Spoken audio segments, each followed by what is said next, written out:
பொதுவாக சக்தி பீடங்கள் 51 உண்டு என குறிப்பிடுவர். ஆனால் சிலர் 108 உண்டெனவும் சிலர் 64 உண்டெனவும் கூறுவர்.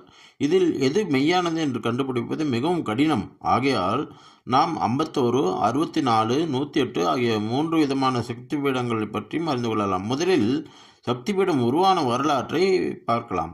வரலாற்றிலும் 4 வகையான வரலாறுகள் உண்டு. முதல் வரலாறு, தக்ஷன் என்ற அரசன் சிவபெருமானை தன் மருமகனாக அடைந்து விட்டால் அனைத்துலகும் தனக்கு அடிபணியும் என்று நினைத்து சிவபெருமானை நோக்கி தவம் இருந்தார். சிவபெருமானும் அவ்வாறே வரமளித்தார். அதன்படி தக்ஷனுக்கு தாக்ஷாயினி என்ற பெயரில் மகள் தோன்றினார். முன்னர் பெற்ற வரத்தின்படி தாக்ஷாயினியை மணந்தார் சிவபெருமான்.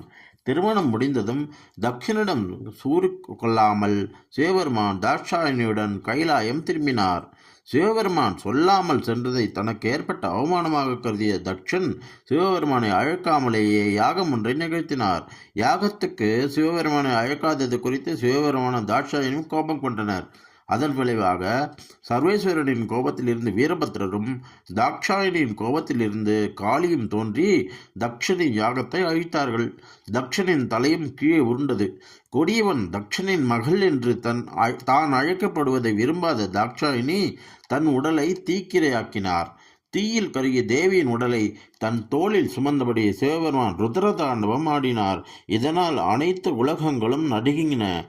ஈசனின் ருத்ர தாண்டவத்தை நிறுத்தும் பொருட்டு தன் சுதர்சன சக்கரத்தை ஏவினார் திருமால்.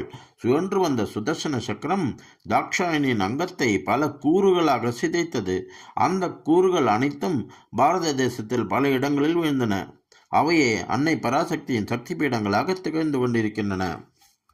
இரண்டாவது வரலாறு, சிவபெருமானை மதிக்காமல் தக்ஷன் செய்த யாகத்திற்கு சென்ற பராசக்தியான தாக்ஷாயினி அங்கு தானும் தனது நாயகனும் அவமானப்படுத்தப்பட்டதால் மனம் பொறுக்காமல் அங்கு இருந்த யாக குண்டத்தில் விழுந்து உயிர் துறந்தார். இதனை அறிந்த சிவனார் அடங்கா சின்னத்துடன் அங்கு வந்து தனது தேவியின் இறந்த உடலை எடுத்து சிரசின் மேல் வைத்து சுழன்று ஆவேசமாக ஆடினார்.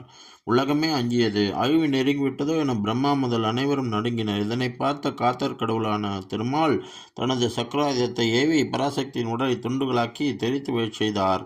பாரத நாட்டின் பல்வேறு பாகங்களில் உடற்கூறுகள் விழுந்தன. அவையே சக்தி பீடங்களாக திகழ்கின்றன. மூன்றாவது வரலாறு, தக்ஷன் மகளாய் அன்னை அவதரித்து சதிதேவி என பெயர் பெற்று தந்தை சிவனை தூஷித்ததால் அக்னியில் பாய அக்னிக்குள் சித்கலாரூபமாக இருந்த சதிதேவியின் திருமேனியை தோளில் தூக்கி கொண்டு உலகமெல்லாம் தெரிந்த சிவன் விஷ்ணு வேண்ட சித்கலாரூபமான அன்னையின் கலைகளை அகிலமெங்கும் தனித்தனி பீடமாக இருக்கச் செய்தார். அங்கெனம் அமைந்த 108 பீடங்களிலும் தானும் அமர்ந்து அருள் செய்தார்.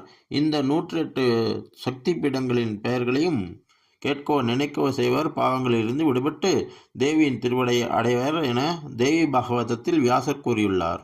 நான்காவது வரலாறு, சிவபெருமான் தேவியின் சித்கலா ரூபத்தை தாங்கி நிற்கையில் உலக ஜீவனத்தின் பொருட்டு அதனை வேண்டி திருமாலே சக்தி பீடங்களாக ஸ்தாபித்தார் என்கிறது அபிதான சிந்தாமணி என்னும் நூல். இந்த சக்தி பீடங்களுக்கு நேரில் செல்ல முடியாதவர்கள் மனதார நினைத்து வணங்கலாம். அவரவர்கள் வசிக்கும் ஊருக்கு அருகில் உள்ள சக்தி பீடங்களுக்கு நேரம் கிடைக்கும் போது சென்று வரலாம்.